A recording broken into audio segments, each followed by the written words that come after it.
That afternoon at the Detroit Independent Auto Expo, Giselle stood at the center of a loose circle of reporters and smiled, the kind of smile that belonged to someone who had never needed to look up. In front of her sat a dusty, dented Ford F-150 with an exposed fuel system built from copper tubing and salvaged industrial valves. The man standing beside it, Owen, wore no company badge, carried no business cards, and had no investor standing behind him. She looked at the camera and said, clearly and without hesitation, that what she saw in front of her could blow an engine, not improve one. 24 hours later, the numbers from an independent testing facility arrived, and that smile disappeared entirely. What makes a discarded engineer outperform an entire corporation? The answer lived in 3 years inside a garage.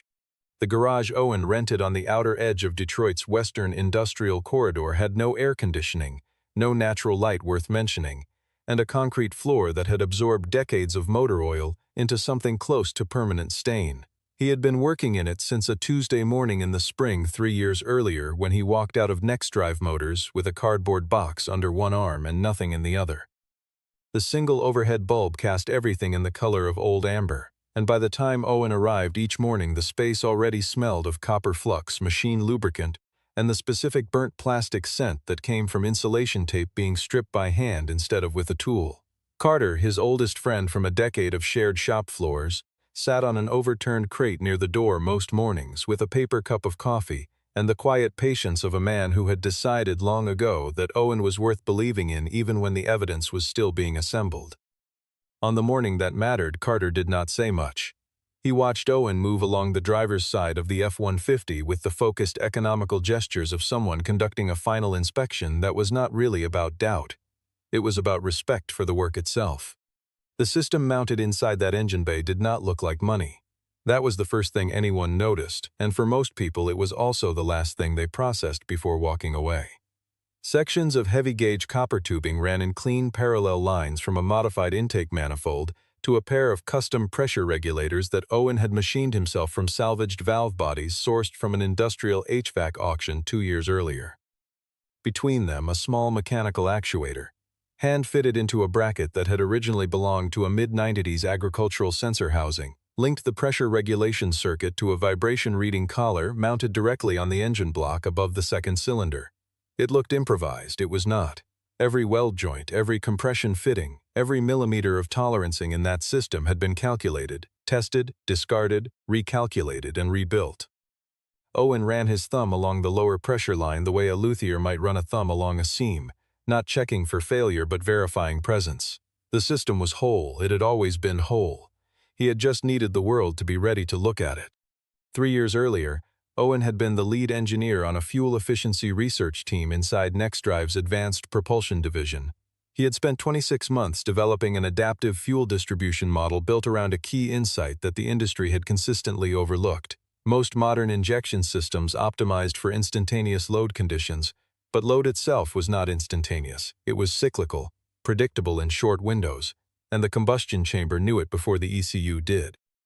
Owen's approach used integrated thermal and mechanical sensors to read that cycle in real time and adjust fuel delivery fractionally ahead of the curve rather than reactively behind it. The lab numbers he recorded in the autumn of his second year at NextDrive were 31% better than the OEM baseline on the same engine family. He submitted a proposal to present to the engineering board in the spring. He never got the meeting. Before the calendar could turn, Jason, the division's chief engineer, and the man whose name appeared at the top of every departmental report regardless of authorship, filed an internal performance review citing Owen for unauthorized data sharing with an unnamed external party. The charge was vague enough to be unfalsifiable.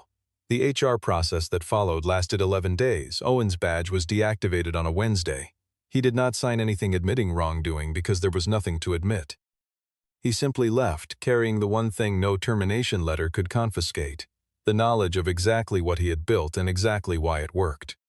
The system in the F-150 was not a copy of what he had designed at NextDrive. Owen had started over from a different angle entirely, not because he was legally cautious, but because 3 years of working alone in amber light had taken him somewhere further than the original design had ever reached. The new architecture used mechanical-electronic integration rather than software-dependent sensor fusion. It was cheaper by an order of magnitude, required no proprietary chipsets, and was serviceable with standard tooling.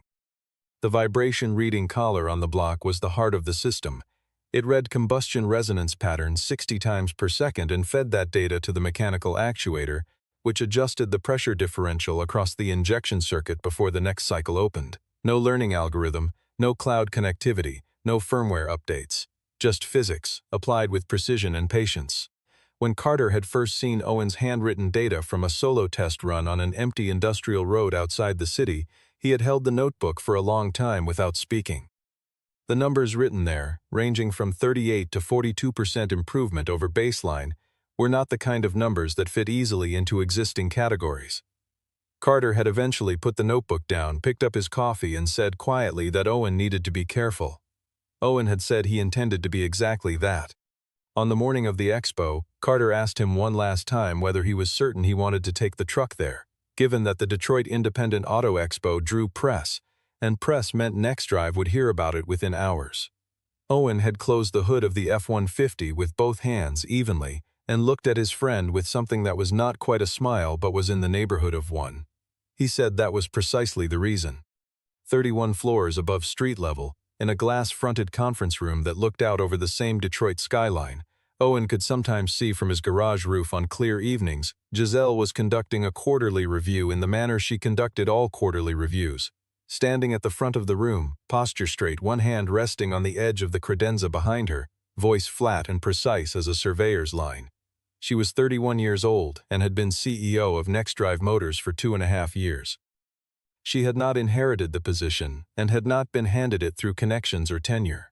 She had been brought in when the company was 18 months from a creditor's event and had rebuilt the cost structure from the division level up, cutting 3 programs that were bleeding cash and protecting 2 that were generating the kind of data the board needed to see. The board had rewarded her with full operational authority and the kind of institutional loyalty that tended to follow results. She wore a gray suit and had her hair pinned back and did not use notes because she had read every page of the reports before entering the room. The people sitting at the table knew this about her, and it made them careful. The presentation that morning was the 18-month progress report on Project Prometheus, NextDrive's flagship internal fuel efficiency initiative, funded to the sum of $47 million across the research and development division. Jason presented it himself, standing with the ease of a man who had been in that room for nearly a decade and had long since stopped being nervous about anything that happened inside it. The headline number he offered was 27% improvement over the baseline, measured under controlled laboratory conditions. He explained this represented a meaningful step forward for the industry. He used the phrase ahead of segment benchmarks twice. Giselle listened. She noted, though she did not say so aloud, that the laboratory figure of 27% diverged from the real-world field test average by nearly 8 percentage points. The field numbers consistently landed between 19 and 21%. She had seen this gap in the supplemental appendix. She had not asked about it during the review because she had, until that morning, attributed it to the normal friction between controlled conditions and road variables. She filed it in the part of her mind where unresolved items waited and moved on to the next agenda item. Jason did not volunteer an explanation for the gap. That, too, she noted without speaking. The invitation to attend the Detroit Independent Auto Expo had been sitting in her calendar for 2 weeks, flagged as optional. Her communications team flagged it again that afternoon, noting that NextDrive had been invited for 3 consecutive years and had never sent a representative, and that several trade publications had begun including the absence as a footnote when writing about the company's public engagement posture. Giselle approved a half-day attendance. She would appear, speak to a few people, let the cameras take their pictures, and return to the building by 2 in the afternoon. It was not a strategic decision. It was a maintenance task. Before she left the office that evening, Jason stopped by her desk with the loose, unhurried step of a man delivering afterthoughts. He mentioned in the tone of someone covering a procedural detail that if anyone at the expo brought up the name Owen Marsh, a former NextDrive engineer, the appropriate response was simply that the matter had been handled through proper HR channels. Giselle looked up from her screen. She asked if Owen Marsh was going to be there. Jason said he doubted it and that it was just a precaution. He left before she could ask a follow-up question. That night, alone in her apartment, she did not think about Owen Marsh at all. Diana had been writing about automotive and mechanical engineering for 7 years, first for a trade publication that covered the commercial fleet sector, then sourced reporting over narrative speculation. She was 30 years old and operated out of a home office in Ann Arbor with a filing system that anyone else would have called chaotic, and that she called indexed by intuition. 2 days before the expo, she received a message through her professional contact form. It contained no name, no organization, and no explanation. It said only that Owen Marsh would be demonstrating something worth seeing at the Detroit Independent Auto Expo, and that she should bring measurement equipment. She knew the name Owen Marsh because 3 years earlier she had attempted to interview him following the news of his termination from NextDrive. A story that had registered only briefly in the trade press before disappearing entirely, as employment disputes at mid-sized automotive companies tended to do. He had declined the interview. He had not been rude about it. He had simply said he had nothing useful to offer at that time, and the call had ended. She had noted in her records that he sounded like someone who was not finished yet. The anonymous message arrived on a Tuesday evening. By Wednesday morning, she had confirmed her attendance at the expo and placed her OBD2 diagnostic reader in her bag alongside the recorder and 2 fresh batteries. The Detroit Independent Auto Expo occupied a converted freight warehouse in the Eastern Industrial District, a vast single-floor space with high ceilings, painted concrete floors, and row lighting that flickered slightly in the far northeast corner. Attendance ran to several hundred people across the 2-day event: engineers, independent fabricators, small-run component manufacturers, and the particular subset of automotive enthusiasts who read technical specifications the way other people read novels. There were no elevated platforms, no theatrical lighting rigs, no sponsor banners across every available surface. The booths were tables and parking spots, and the conversations happening between them were the kind that required genuine knowledge to participate in. Owen had parked the F-150 near the interior wall at the back of the building, away from the main entrance foot traffic. Carter had rigged a simple hand-painted board to the side of the truck bed: adaptive fuel distribution system, field test unit open for inspection, no logo, no company name. No contact information below it. Owen stood beside the open hood and answered questions when people approached, which they did with increasing frequency as the morning moved toward midday, because word traveled in that building the way it traveled anywhere that technical people congregated. Through a chain of nudged elbows and lowered voices and the specific phrase, repeated more than once that morning, that there was something worth looking at in the back corner. Giselle arrived at 11:15 with a communications associate and 2 members of her public relations team. She was dressed for a public appearance, not a technical evaluation, and she moved through the building with the practiced efficiency of someone executing a schedule. She shook hands, accepted a few business cards, allowed photographs near the entrance display. The visit was proceeding exactly as she had planned it. Then, from somewhere across the warehouse floor, she heard the phrase 40% from the mouth of a man she did not recognize, and she turned instinctively toward the sound the way anyone trained to track numbers does. She navigated through the mid-floor crowd to the back corner and arrived at the edge of the small gathering around the F-150. The moment she registered Owen's face across the hood of the truck, something passed behind her expression, a compression of something she was not immediately able to name. She recognized him from the single photograph attached to the internal HR file she had pulled up briefly the evening Jason had mentioned his name. She had not looked at that file for long. She looked at it now in the form of the actual man, standing in front of a truck with an exposed system made of copper pipe and reclaimed fittings, and a quiet confidence that she found, in that moment, more unsettling than she expected. A reporter near the front of the small crowd recognized Giselle and moved toward her with a recorder. The question came immediately: what did she make of the fuel system on display, given that the man behind it was claiming 40% real-world improvement? She looked at Owen. She looked at the truck. She looked at the exposed system, the copper lines, the salvaged valve bodies, the hand-machined brackets, and she let one beat of silence pass before she answered. She said that NextDrive had invested close to $50 million and more than 2 years of institutional engineering talent into advancing fuel efficiency, and that she respected individual passion projects in every form. Then she let her eyes travel briefly but visibly toward the system itself, and she said, with the measured clarity of someone who believed completely in what they were saying, that what she saw in front of her was more likely to blow an engine than improve one. The reporters wrote it down. The cameras caught the angle of her glance. It was a clean, confident dismissal, delivered without cruelty and with total conviction, and it landed in the room the way she had intended, as the authoritative last word on the matter. Owen did not respond. He did not look at the camera, did not raise his voice, did not adjust his posture or his expression in any way that suggested he had been struck by what she said. He turned back to the engineer he had been speaking with before Giselle arrived and continued explaining the pressure differential calibration sequence at the point where the question had interrupted them. That stillness, not submission, not performance, just the untroubled resumption of what had been interrupted, was the detail that Diana, standing at the edge of the gathering with her recorder already running, noted above everything else. When the crowd loosened and Giselle's group moved away, Diana walked forward and asked Owen a direct question: whether he would allow an independent measurement using her OBD2 diagnostic reader here now, before the day ended. Owen looked at her for a moment. He asked who she was. She told him.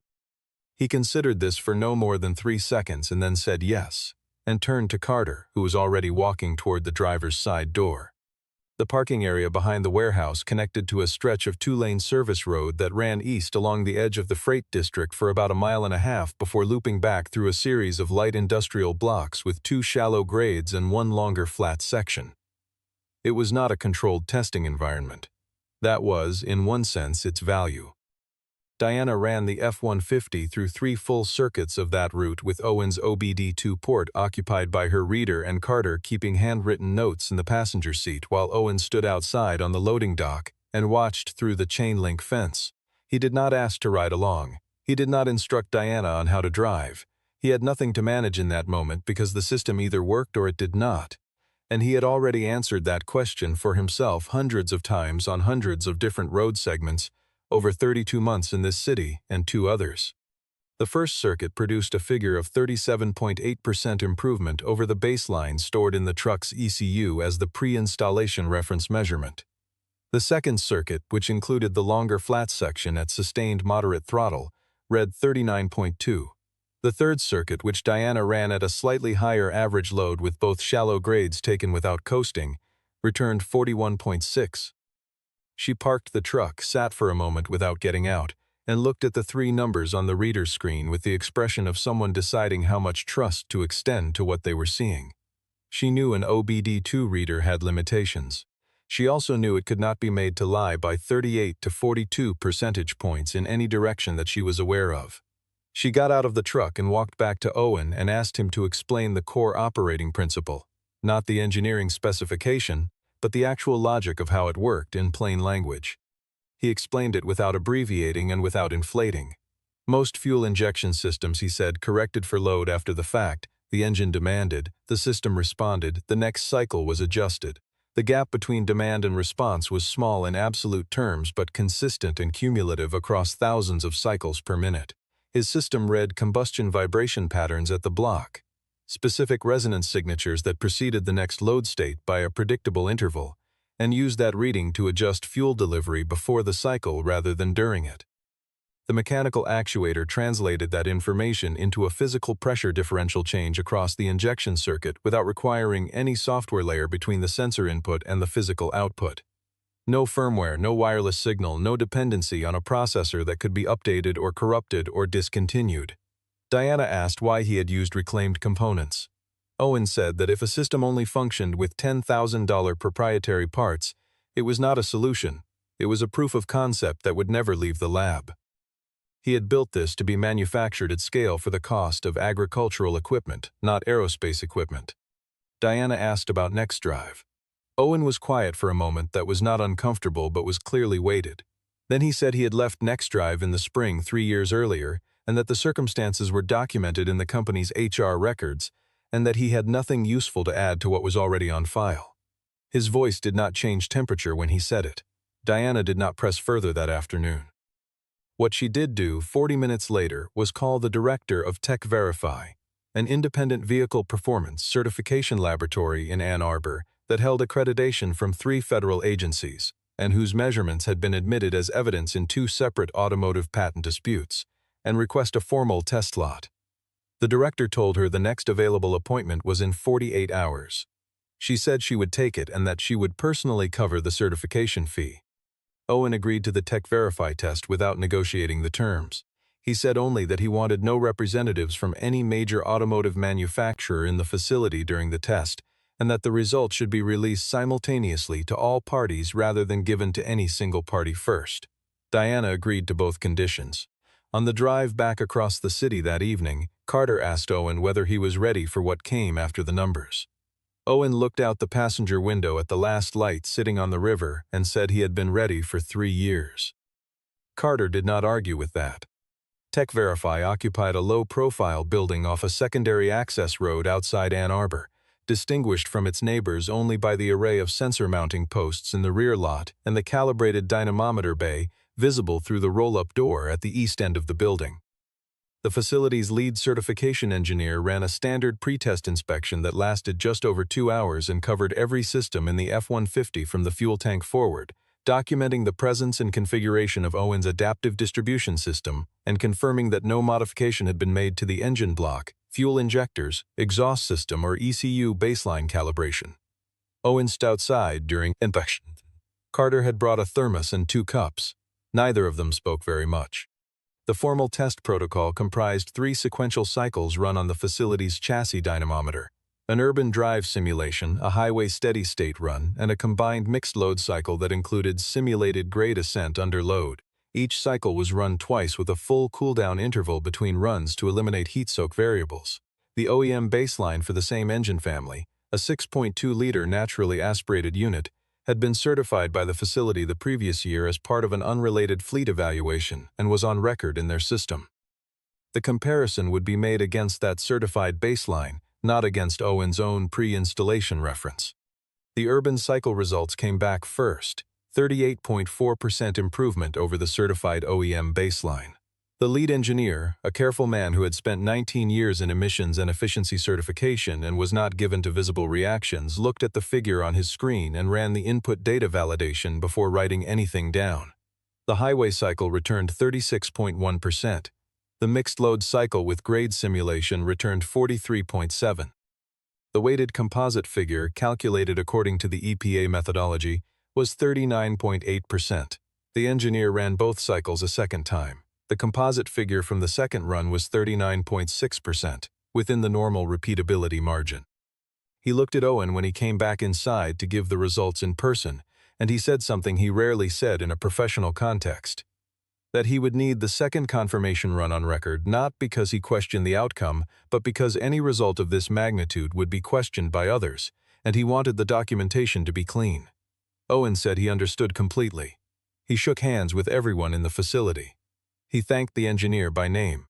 Diana held the signed certification report in both hands in the parking lot outside Tech Verify, reading it a second time not because she had misread it the first time, but because she was making the decision in real time about what kind of story this was and what it obligated her to do. She was a careful writer and a precise one. She drove back to Ann Arbor, sat at her desk, and wrote for 3 hours. The article she filed to her primary technical publication that evening contained the methodology, the facility name, the lead engineer's name and credentials, the baseline comparison source, the composite figure of 39.8%, and a single line of context noting that the system's designer was a former NextDrive engineer. She did not characterize Giselle's remarks at the expo as an attack. She did not describe Owen as a hero. She presented the numbers with the same flat neutrality she used for every certification result she had ever written about, because she had learned long ago that accurate numbers, presented cleanly, required no assistance from the writer. The article moved quickly through technical engineering networks that evening. Within 6 hours, it had been referenced in 3 industry forums and picked up by 2 broader technology publications. The question that began appearing in those secondary discussions was not hostile or sensationalized. It was simply the question that the data made unavoidable.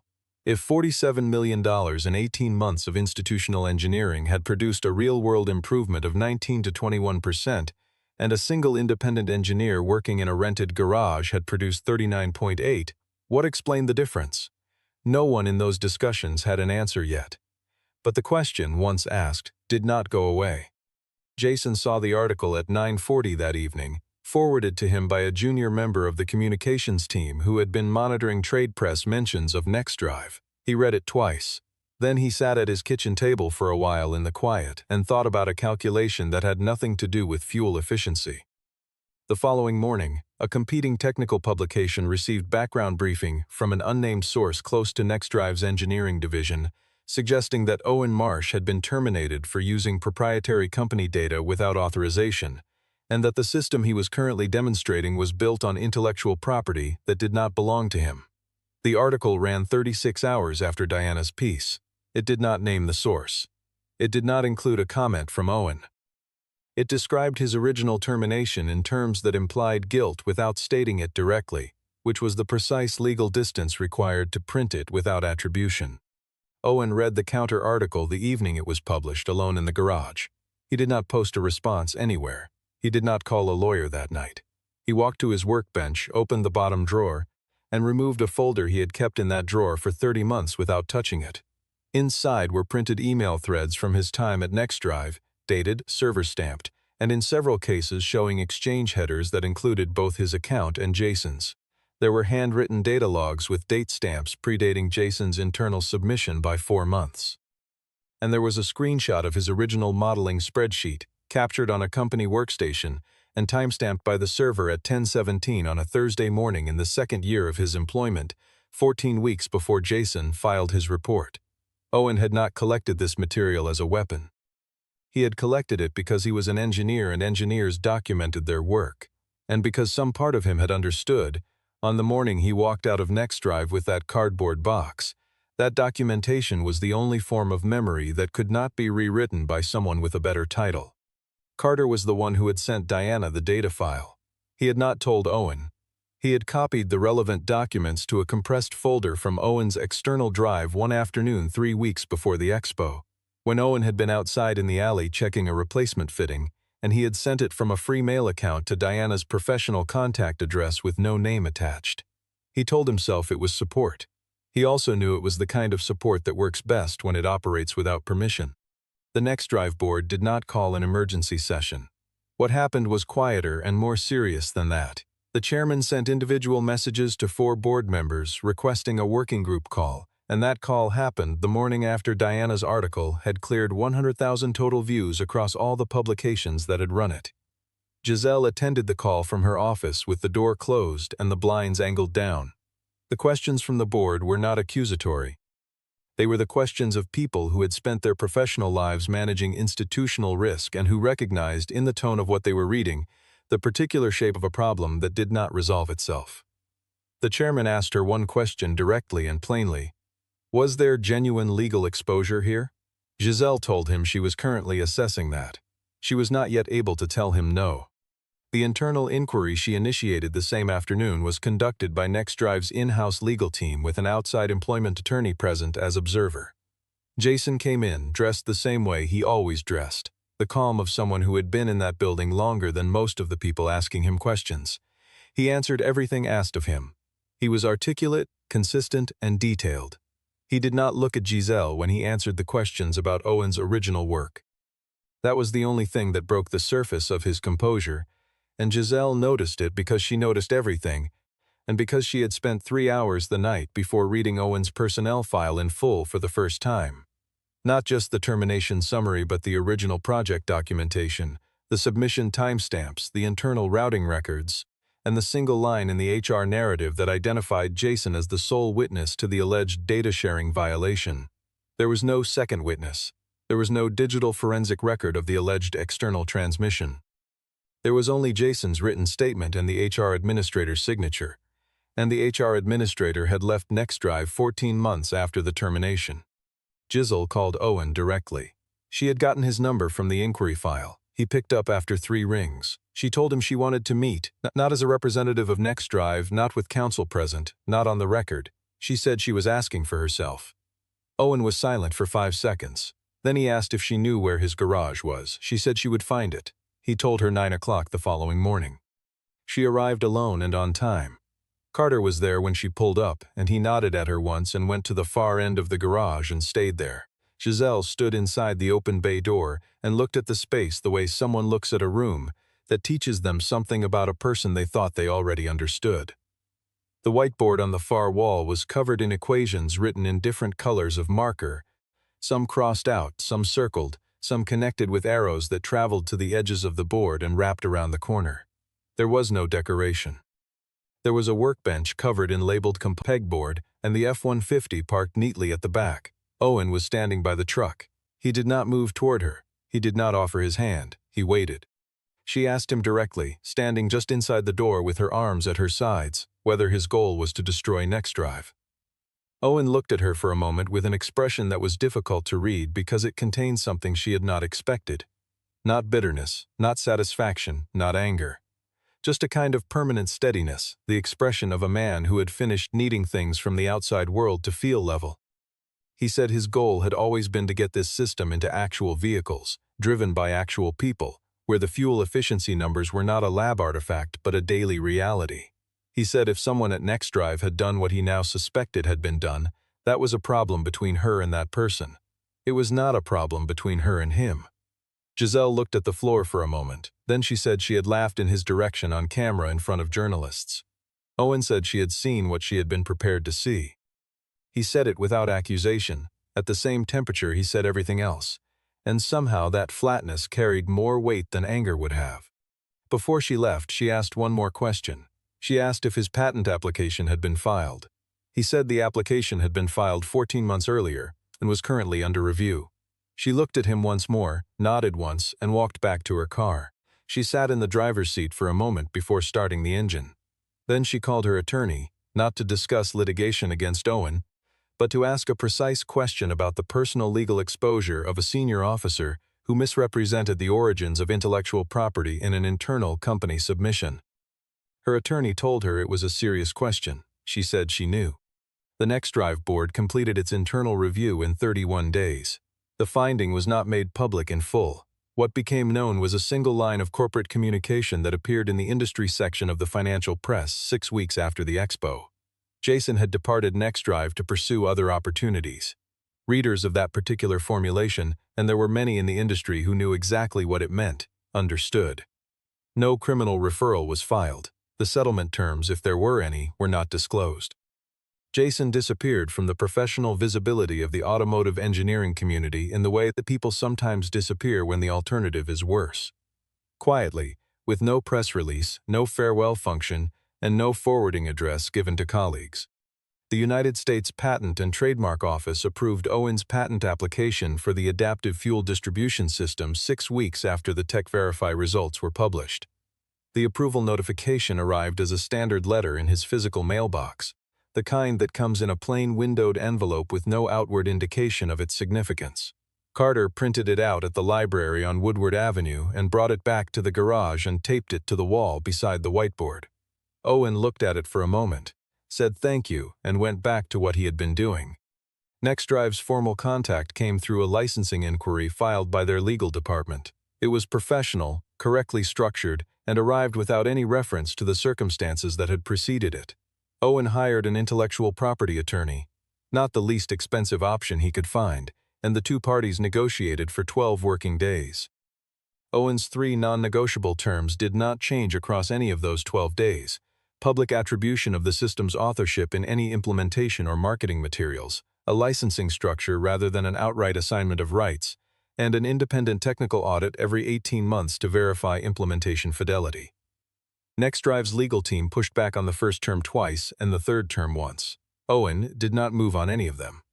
The contract was signed on a Thursday afternoon and filed before the business day closed. Giselle signed it in her office with the door open for the first time in several weeks. She read the attribution clause one more time before putting her pen down. The clause stated, plainly and permanently, that the fuel distribution architecture implemented in NextDrive's next-generation efficiency platform was developed by Owen and originated outside the company's internal programs. She had approved the clause herself. That was not the action of someone who had been defeated. It was the action of someone who had decided that the only thing worse than being wrong was continuing in the wrong direction after the evidence had arrived. Whether that represented growth or just pragmatism, she could not yet fully say. Perhaps it was both. Diana met Owen for dinner at a small place in Midtown that had no pretense about itself. The kind of restaurant where the menu was on a chalkboard and the tables were close enough together that you kept your voice at a natural level. She had not framed it as an interview request, and she had made that clear when she asked. He had said yes without deliberating. Over the course of an evening that lasted longer than either of them had planned, they talked about things that had nothing to do with patent filings or automotive engineering, or the particular shape that institutional betrayal takes when it has had 3 years to calcify into something productive. At one point, she asked him if he felt vindicated. He thought about the word for a moment and said it was not quite the right word. She asked what the right word was. He said he was not sure there was one, and that he was more interested in what came next than in what to call what had just happened. Carter asked him the same question in a different form, leaning against the workbench on a Saturday morning 2 weeks after the contract was signed. He asked what Owen was actually going to do next, now that the licensing money was coming. Owen told him he had been thinking about a second application. Not for passenger vehicles, but for light agricultural equipment, where a 40% reduction in fuel consumption was not a competitive advantage, but a material difference in whether a small-scale operation survived a bad harvest year or did not. Carter shook his head slowly and said Owen had just signed a licensing deal that would generate more money than either of them had seen in their professional lives, and he was sitting in a garage thinking about tractors. Owen looked at him and asked what was wrong with that. On the last night of that particular chapter, Owen stayed in the garage after Carter left. He stood in front of the whiteboard for a long time, looking at the equations that had accumulated there over 3 years. The wrong turns and the confirmed paths and the questions that had been answered and the ones that had answered themselves differently than expected. Then he took the eraser from its tray and cleared the board in long, even strokes, top to bottom. Not because the work was finished. Because there was only so much room on a whiteboard, and the next set of questions was already beginning to form at the edges of his thinking, and they needed space. He wrote the first of them in the upper left corner in blue marker and stepped back to look at it. The overhead bulb cast its familiar amber light across the concrete floor. Outside, the city made its usual sounds. Inside, there was the quiet of someone who knew exactly what they were doing and had already begun.